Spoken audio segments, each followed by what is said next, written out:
La jungle reprend ses droits. Maduro, il n'y a plus d'argent pour les gars de la voirie. L'herbe repousse que le chemin rapetisse. Je sais pas ça va être comment la grosse descente, parce que là il y a une petite descente puis le chemin était quasiment tout arraché. J'ai comme l'impression dans le pire bout, ce sera pas beau. Pas encore rendu.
Aïe, jusqu'à la fin de la côte, j'étais en train de me dire aïe, la courbe ici est dangereuse, tombe direct dans la rivière.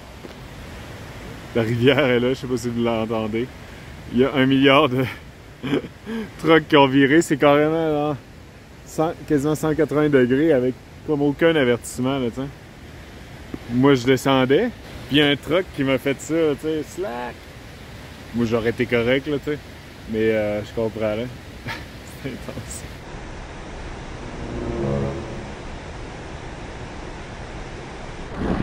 La descente est le fun, ça va bien. C'est pas trop abrupt, tu sais, fait que... mais je break quand même parce que à chaque virage, il peut y avoir un obstacle, il y a beaucoup d'arbres tombés, avec les troncs qui pop au milieu. Puis avec la végétation là, qui repousse, ben, ça fait que les courbes là, sont un peu à l'aveugle, tu sais. Je sais pas si vous voyez, comme là ça tourne, je vois pas vraiment où je m'en vais, là, tu sais. Fait que... ah, ok, c'est beau. Fait que je vais pas trop vite. Ouais, c'est le fun. Quand j'entends qu'il y a un truck qui monte, là, je ralentis puis je me tasse bien à droite. Parce que c'est ça, avec les courbes à l'aveugle, il me voit juste au dernier moment. Je pense que plus tard, il y a d'autres courbes là, plus en épingle. Là, mais là, c'est quand même tranquille.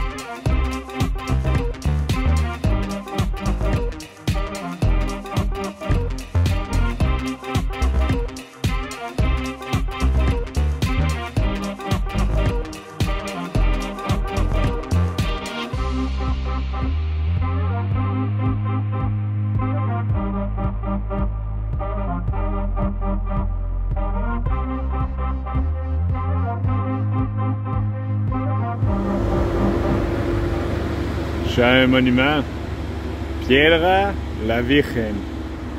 C'est genre un petit monument de Marie dans roche, dans la pire courbe ultra à pic. Mais il y a l'air d'avoir un restaurant, je vais peut-être aller voir. Avec le beau bruit de génératrice. C'est cool le spot. Il y a des gens qui prennent des photos. Voilà! Si. No, buena onda aquí con Ricardo. Richard. Buena onda la Piedra de la Virgen. Piedra de la Virgen. Dale. Sí, señor. Ah ben c'est cool, le boss il m'a donné sur le bras 12 empanadas, du café, l'internet. C'est ce que j'avais besoin, j'étais un peu craintif, tu sais. Un placer. Ciao amigo. Oh, pas un beau bout. Bonjour, c'est moi Charles en vélo du futur qui a pris le contrôle des cordes vocales de Charles en vélo du passé. J'ai pas pris le contrôle de ses lèvres par exemple, donc ça fit pas beaucoup. Mais c'est juste pour faire une petite introduction sur la région minière où j'arrivais. Donc j'avais pas mal de craintes en arrivant là. Bostian m'avait pas mal mis en garde que c'était très violent, que c'était des mines un peu artisanales, clandestines, contrôlées par la mafia colombienne. Même si je suis géologue, j'aime bien les mines et la géologie d'habitude, j'ai essayé de me tenir loin de là. On voit sur Google Earth là, les mines, qu'est-ce que ça fait. Là, tu vois là, toutes les lots jaune orange, là, ça a l'air assez dégueu. Ça me tentait pas d'aller donner mon CV à la mafia colombienne. Et donc, j'ai été assez craintif. Et c'est ça, Bostian, même s'il vient pas de cette région-là, m'avait vraiment mis en garde. Le monde en moto vont te menacer avec des armes, tout ça, là, puis ils vont te voler. Puis, tu sais, quand c'est quelqu'un de la place qui te dit ça, c'est un peu stressant, c'est sûr. Donc, j'étais pas mal sur mes gardes, mais juste le fait d'avoir rencontré Richard là, qui m'avait donné des empanadas, ça me remettait en confiance. Quand j'y avais demandé. Est-ce que c'est si pire que ça? Non, c'est bien correct.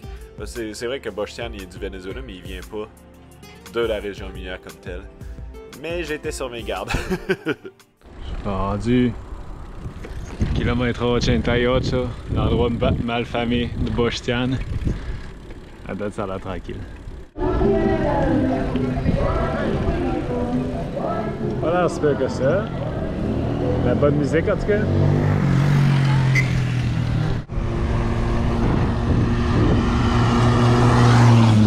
Je suis à Las Claritas à côté. J'ai essayé de me trouver une poussada ici. Ça a l'air à peu près de la même grosseur de ville. Il y a comme juste 2 km entre.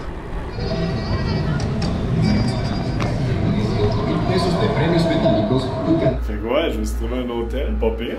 Poussada Bethel. Coûte la Coupe du Monde en low définition. Mais l'hôtel est fucké.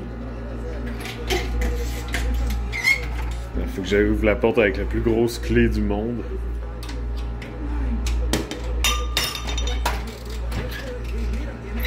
Comment j'ouvre ça donc? C'est comme un garage. Les jambes sont autour, comme dans un hangar. C'est mon bicycle. Mais les employés étaient vraiment smart. Je paye le Wi-Fi à l'heure, puis il est vraiment poche. Mais au moins il a l'air climatisé. Je vais retourner faire un petit tour. J'ai vu du monde, j'ai sorti, j'ai acheté un coke, mais le monde, ils ont l'air de payer en bolivars. J'ai vu pour la première fois des bolivars tantôt. L'unité officielle, l'unité monétaire officielle. En tout cas, on va voir, je vais checker si peut-être que je peux en avoir, ce serait peut-être plus simple. Je vais voir ça. Entonces se paga en oro aquí en el hotel. Qué loco. Bien. La région mineria. Dale. Aïe, c'est fucké, j'étais allé à l'épicerie, le monde il paye en or. Ils ont leur petit pot de pépites d'or, puis la caisse, une balance. J'ai payé en dollars, puis là la fille m'a donné le change en bolivars, j'ai rien compris. Puis le prix des épiceries est genre en grammes d'or, je pense. C'est genre 0.05, je sais pas quoi. C'est fucké. Wow! La ville s'est calmée un peu, quand je suis arrivé, c'était vraiment le bordel, là, c'est dimanche après-midi. C'est plus relax. Je suis dans un bar à écouter la Coupe du Monde avec la bière la plus light ever.